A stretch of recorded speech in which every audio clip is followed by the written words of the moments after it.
அறிவே மனம். உங்கள் உளவியல் சகோதரி எம்எஸ்கே பிரியா. பணத்தை தேடினால் பணம் வருமா? இல்லை பணத்தை போட்டால் பணம் வருமா? இல்லை நம்மளுடைய அறிவை போட்டால் பணம் வருமா? எதுவுமே உங்களுடைய செயல்பாட்டில் இருந்தால் மட்டும்தான் பணம் உங்களுக்கு வரும். அதாவது பணத்தை போட்டால் பணம் வருங்கிறது அப்படின்னா நீங்கள் 1 லட்சம் கொண்டே போட்டால் 2 லட்சம் உங்கள் கைக்கு வருதா? சிந்திச்சு பாருங்கள். நம்ம எவ்வளோ ஒரு மூட நம்பிக்கையில், முடக்கும் நம்பிக்கையில் வாழ்ந்துக்கிட்டு இருக்கிறோம். அப்போ பணம் உங்களோட உழைப்பு இருந்தால் மட்டும்தான் அது வரும். அப்போ கடின உழைப்பு உங்களது எதில் இருக்குது? சிந்திச்சு பாருங்கள். உங்களுடைய அறிவு தேடுதல் அப்படிங்கிற பேரில் எதுவுமே செய்யாமல் தேடிக்கிட்டே இருந்தால் மட்டும் கிடைக்குமா?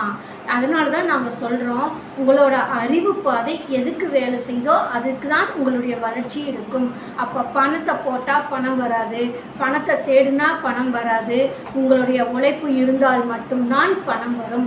அந்த பணத்தை உருவாக்குவதற்கு உங்களுடைய கடின உழைப்பு, கடின அறிவு புதுப்பிப்பு இருக்க வேண்டும். அப்பொழுதுதான் வளர்ச்சி கிடைக்கும், பணம் கிடைக்கும்.